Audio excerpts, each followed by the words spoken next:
자동차에서 이제 라디오를 듣다 보면 캠페인을 하는 방송을 보게 됩니다. 거기에 전문가가 나옵니다. 전문가가 어떤 문제에 대해서 답을 줍니다.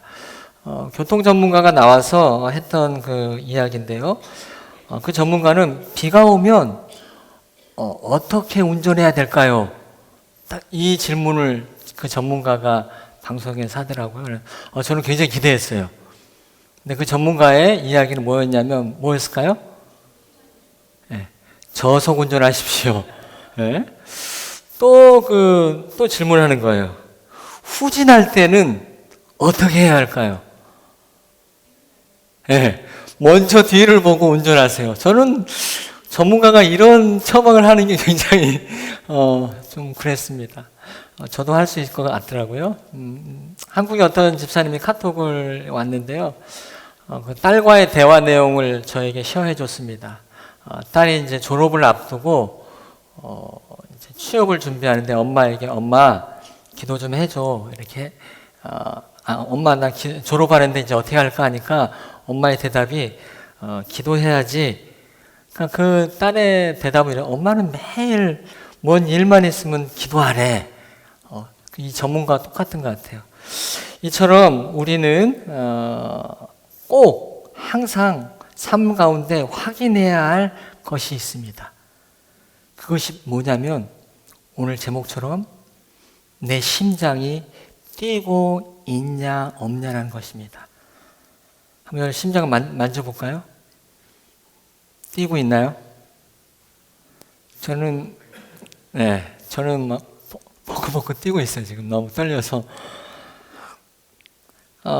신체 조직으로서의 심장은 생명을 유지하는 필수 기관입니다. 심장은 생명 유지의 필수인 산소를 운반합니다.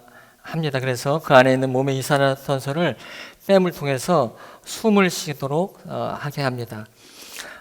이것은 우리가 바꿀 수 없습니다. 또 다른 한편으로 심장은 피를 보내는 역할을 하면서 그 피를 통해서 우리 몸이 영양분을 주어서 육체가 지탱하도록 해줍니다. 이것은 우리가 직접 관여해서 할 수 있기 때문에 우리가 심장을 잘 관리하면 우리가 관리할 수 있는 요소가 있는 것입니다. 저는 개인적으로 매일 아침 새벽에 일기를 씁니다. 일기를 쓰는 요소 중에 하나 뭐냐면 어제 물을 몇 컵을 먹었는지, 운동을 얼마나 했는지, 잠은 얼마나 잤는지, 아침, 점심, 저녁 뭘 먹었는지 그런 기록을 합니다. 육체의 심장처럼 영적인 심장도 존재한다고 생각합니다. 현재 여러분의 영적인 심장의 상태는 어떤가요? 새해에 우리는 많은 계획을 세우곤 합니다.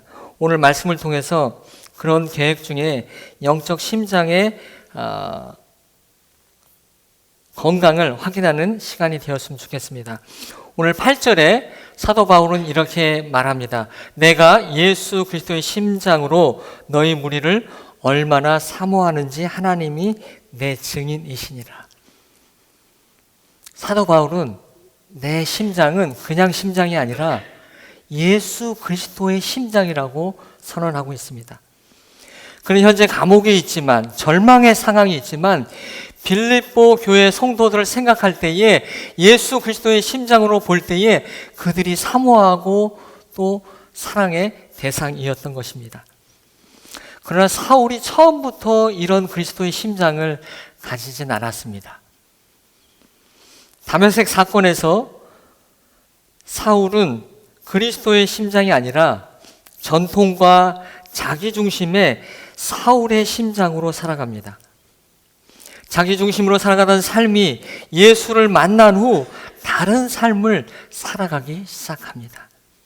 즉 자신의 심장으로 살아갈 때는 무조건 자신의 생각이 옳고 다른 것은 다 없어져야 한다는 폐쇄적인 삶을 살았던 것입니다.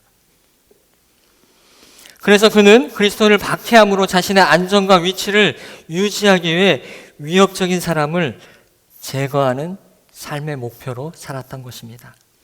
예수님은 이제 이 사울의 심장을 교체하기 시작합니다. 사도행전 9장 1절에 사울이 주의 제자에 대하여 여전히 위협과 살기가 등등하여라고 말하고 있습니다. 그러면서 사울에게 호련히 하늘에서 빛이 그를 둘러싸고 비추었습니다. 그리고 땅에 엎드려 소리를 듣기 시작합니다. 사울아, 사울아, 내가 어찌하여 나를 박해하느냐. 이것은 바울에게 중요한 순간입니다. 예수 그리스도의 심장이 이식되는 순간이기 때문에 그렇습니다. 예수님은 아나니아의 돌봄을 통해서 예수 그리스도의 심장이 잘 작동하도록 도와줍니다. 사울은 드디어 바울이 되어서 율법 수호에서 복음, 즉 예수가 하나님의 아들이심을 전파하는 삶으로 바뀌게 됩니다. 심장은 심정으로 이해될 수 있습니다. 심정은 무엇이냐면 마음속에 품은 생각이나 감정을 말합니다. 즉 사도 바울이 예수 그리스도의 심장을 가졌다는 것은 자신의 삶에 그리스도의 생각과 감정을 가지고 살아가겠다라는 그런 결심을 포함하는 것입니다.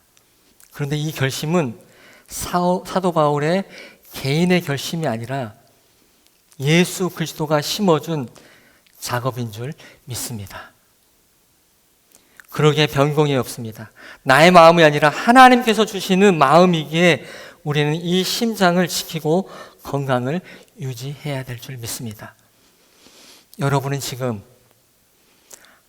예수님께서 심어준 그 예수 그리스도의 심장이 살아 있습니까?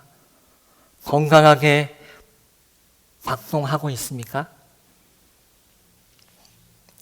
우리에게 심어진 예수 그리스도의 심장은 무엇을 위해 뛰어야 합니까? 예수 그리스도의 심장이 그 내용을 말합니다. 즉 예수님이 사신 삶을 살아갈 때 우리 역시 그 심장이 뛰게 될 것입니다. 즉 오늘의 말씀의 제목처럼 하나님 나라를 위한 심장입니다. 우리의 복음이 단순히 천국 가기 위한 복음이라면 그것은 너무나 제한적인 복음입니다. 예수님께서 우리에게 준 복음은 우리가 죽음 이후에 경험하는 그 천국의 복음을 넘어서 현재 임한 복음인 줄 믿습니다. 우리가 있는 곳에 하나님의 통치가 일어나는 것입니다. 이때 현재적으로 살아가는 일터에서 우리의 심장이 뛰게 되는 것입니다. 사실 성경에서 복음이라는 단어는 140회가 나옵니다. 이 140회의 복음이 속죄나 이런 것에 연결되는 것보다 우리의 죄를 씻는 그런 것에 단어가 연결되는 것이 아니라 오히려 이 복음이란 단어 옆에 항상 하나님의 나라, 하나님의 통치와 연결되어 있는 것을 발견할 수 있습니다. 만약 사도 바울이 속죄 복음, 내가 옛날 박해했던 그 잘못을 용서해 주신 그 복음만 붙잡았다면 사도 바울은 그런 위대한 하나님 나라의 전파의 복음 전도자가 되지 못하였을 것입니다. 원래 나라는 통치자의 통치권을 얘기합니다. 우리가 하나님 나라를 공간이나 지역으로 제한하면 성경에서 이야기하는 하나님 나라를 이해할 수 없습니다. 따라서 하나님 나라는 공간이 아니라 하나님의 통치하는 것으로 이해해야 합니다. 사도 바울의 심장은 하나님의 통치가 있기에 쉬지 않고 하나님의 나라를 확장할 수 있었습니다. 비록 감옥에 있었지만 절망하지 않고 하나님의 통치가 있었기 때문에, 하나님의 지배가 있었기 때문에 빌립보 교인들을 축복할 수 있었고, 나는 괜찮다, 너희들의 염려가 더 크다라고 얘기합니다. 복음의 모든 것이 그렇습니다. 네로의 박해 상황, 네로의 심각한 위협이 있지만 너희들에게 이제 하나님의 통치가 임할 것이다. 바로 이것이 복음인 것입니다. 북한의 지하 교인들이 그 북한의 압제 속에서 견딜 수 있었던 것이 무엇입니까? 바로 복음입니다. 하나님이 통치하는 것. 북한의 압제가 그 마음을 통치하는 것이 아니라 하나님이 그 마음을 통치하였기에 그 신앙을 지킬 수 있었던 것입니다.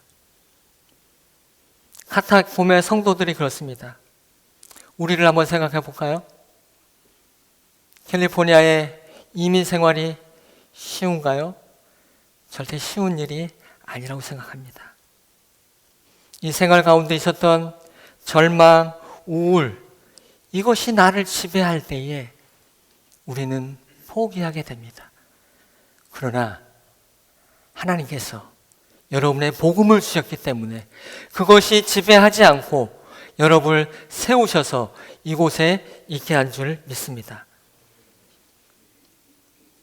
오늘 찬송 중에 죄악 벗은 우리 영혼이라는 가사가 있었습니다.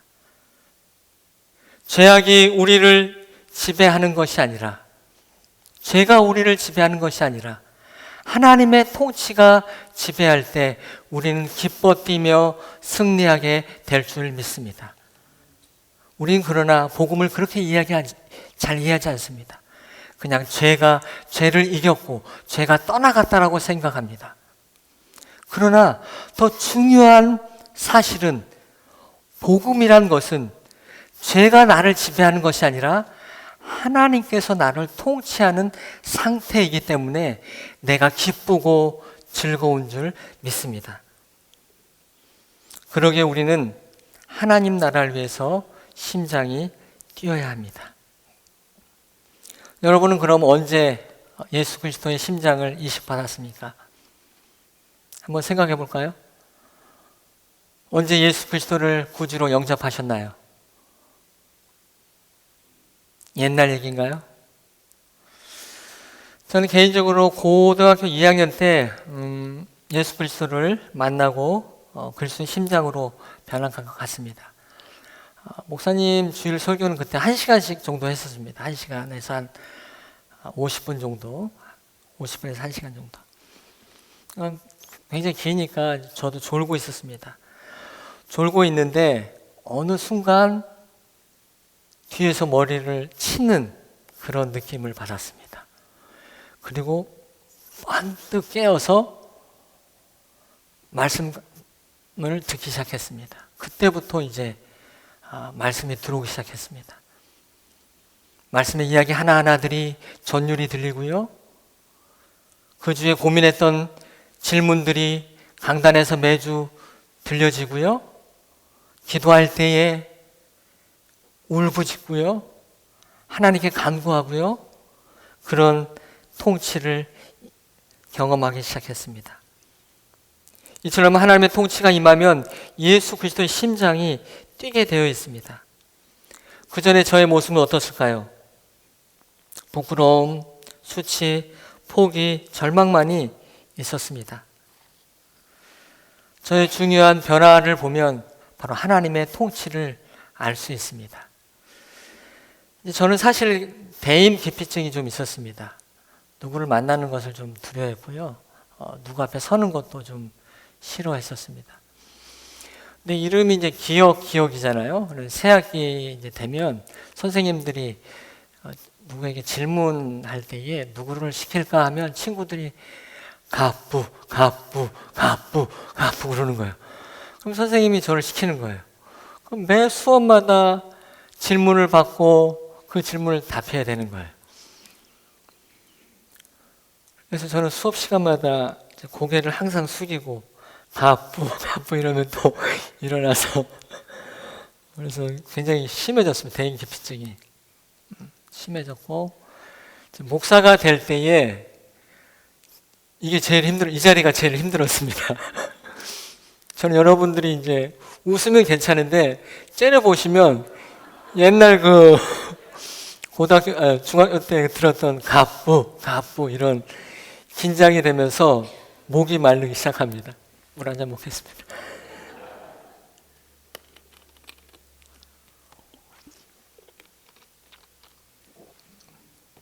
여전히 설교 시간에 목이 마르고 떨립니다.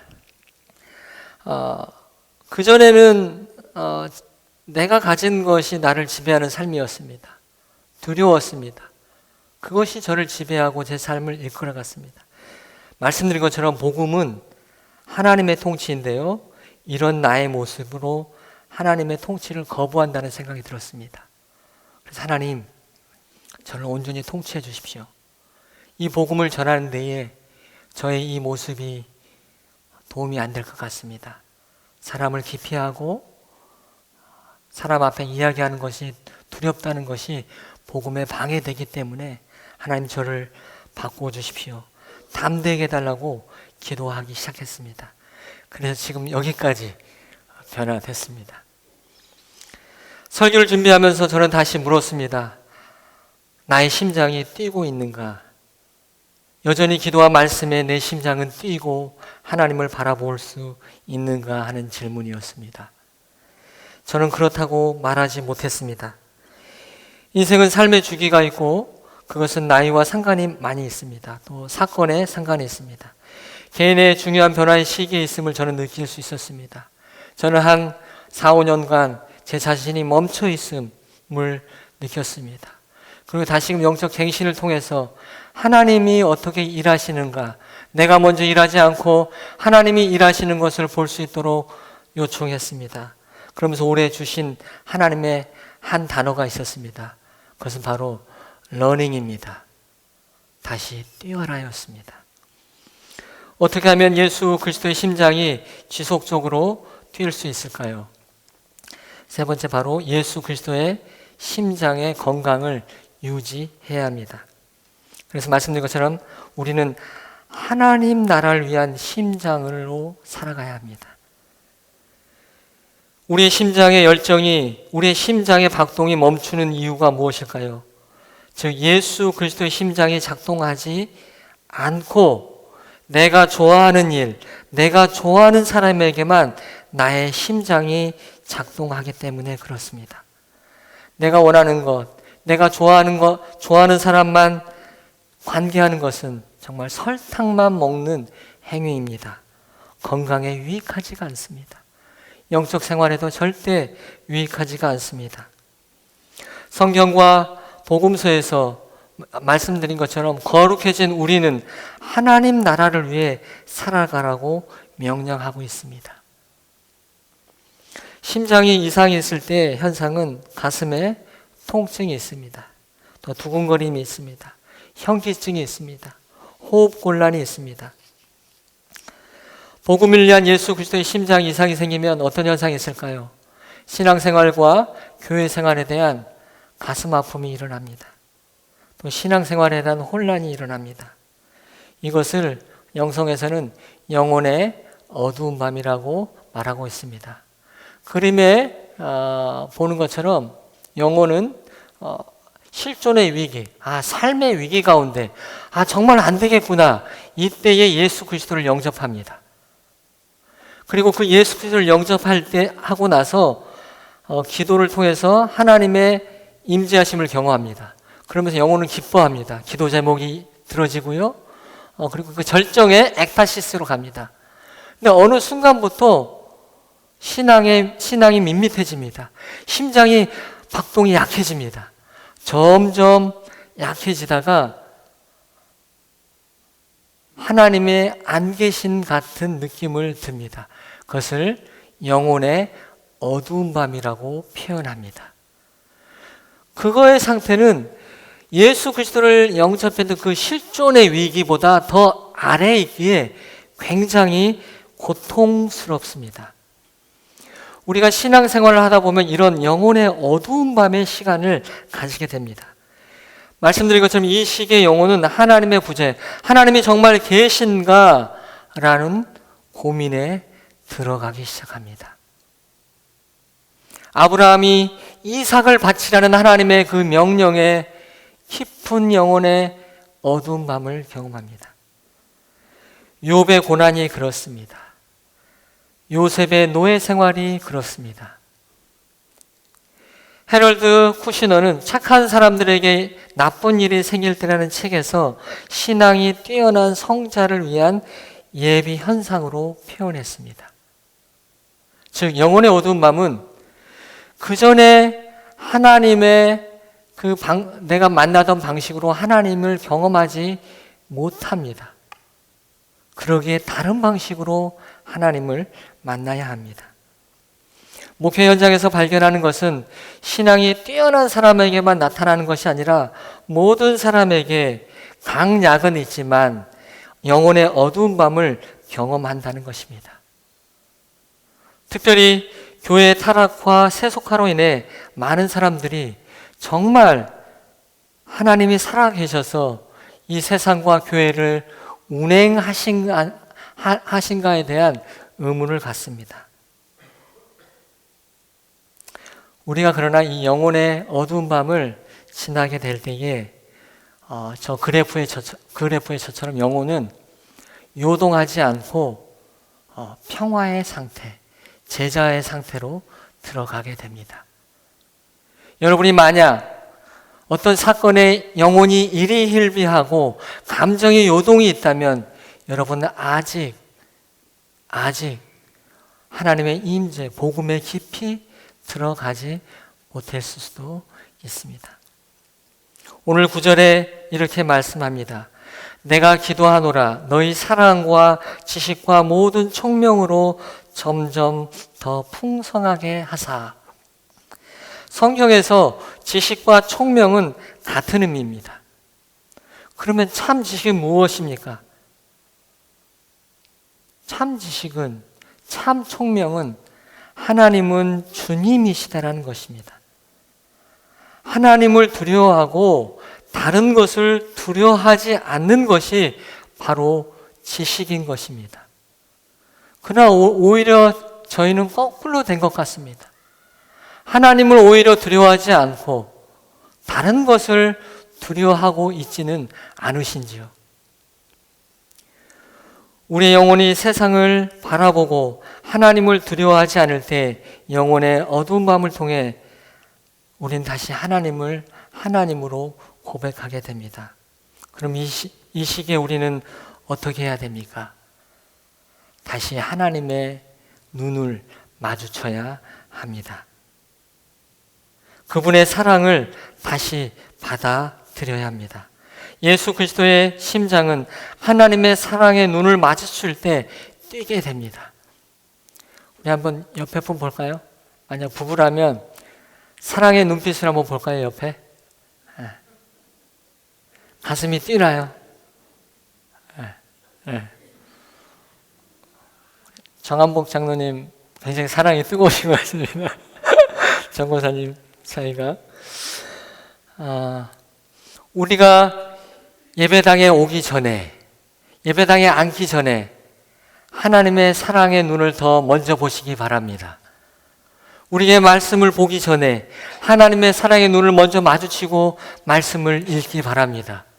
우리가 기도하기 전에 먼저 하나님의 사랑의 눈을 마주치고 후에 하나님을 기도하시기 바랍니다. 그때 우리 심장은 다시 뛰게 될 줄 믿습니다. 만약 그렇지 않다면 우리는 그저 사울처럼 교회 생활하는, 교회에 단순히 출석하고 율법을 읽고 단지 기도만 읊조리는 그런 바리새인이 되진 않을까요? 그러나 하나님이 원하시는 것은 그분과 먼저 눈을 마주치고 그분의 사랑을 청원하는 것이 그분의 진정한 원하시는 것인 줄 믿습니다. 그리고 우리가 건강한 심장을 유지해야 합니다. 건강한 심장을 유지하기 위한 적절한 조치가 필요합니다. 말씀드린 것처럼 앞에 말씀드린 영혼의 어두운 밤은 하나님께서 주시는 영혼의 어두운 밤입니다.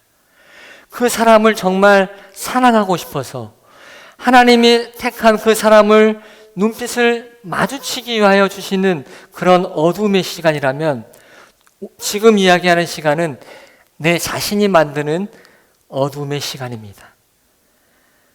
즉, 자신이 영성 훈련이 부족해질 때 나타납니다. 과거에 하나님을 만나는 영성 훈련의 부족의 결과입니다. 사람을 사랑해야 되는데 미움이 증가될 때 나타나는 현상입니다. 사람을 더 사랑해야 되는데 판단할 때 나타나는 현상입니다. 개인적이거나 교회적인 문제로 신앙생활을 소홀히 하는 경우 영혼의 어두운 밤을 경험합니다. 그때 하나님은 우리를 내버려 두지 않고 그 영혼의 친구를 반드시 보낸다는 것입니다. 여러분을 그냥 두지 않으시고 여러분이 다시금 설 수 있도록 친구를 보낸다는 것을 기억하시기 바랍니다.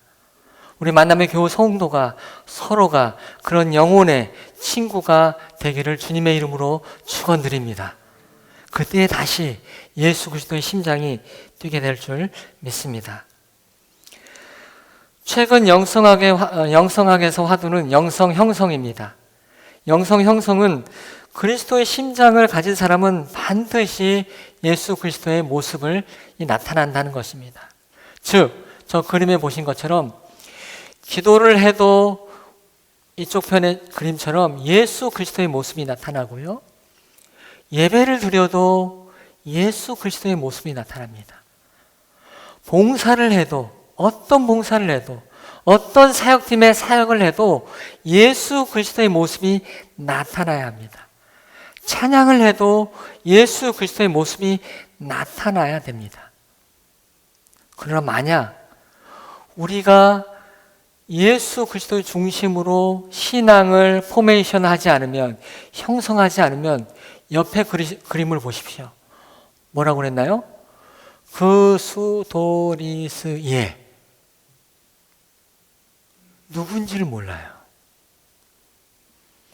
우리가 만약 하나님의 통치 안에서 기도하고 예배하고 봉사한다면 옆 사람을 보면 예수 그리스도의 모습이 나타나야 된다는 것입니다. 한번 보실까요? 두려우신가요? 저도 두렵습니다. 그래서 최근에 영성의 운동은 저렇게 많은 것을 쌓는 것이 중요한 것이 아니라 하나하나의 요소 안에 내가 예수 그리스도의 모습으로 변해가는지에 대한 분별을 하도록 요청하고 있는 것입니다. 복음이 없는 신앙훈련은 예수 그리스도의 모습을 강화할 수 없기 때문에 그렇습니다. 기도, 말씀, 봉사 가운데 하나님의 통치, 나의 통치가 아니라, 나의 신앙의 방식이 아니라 하나님의 통치가 있을 때에 예수 그리스도의 모습이 형성되는 줄 믿습니다. 여러분의 신앙의 목표가 스피리추얼 포메이션, 예수 그리스도가 나타나는 것이 목적이 되기를 주님의 이름으로 축원드립니다. 오늘 사도 바울은 10절에서 이렇게 얘기합니다.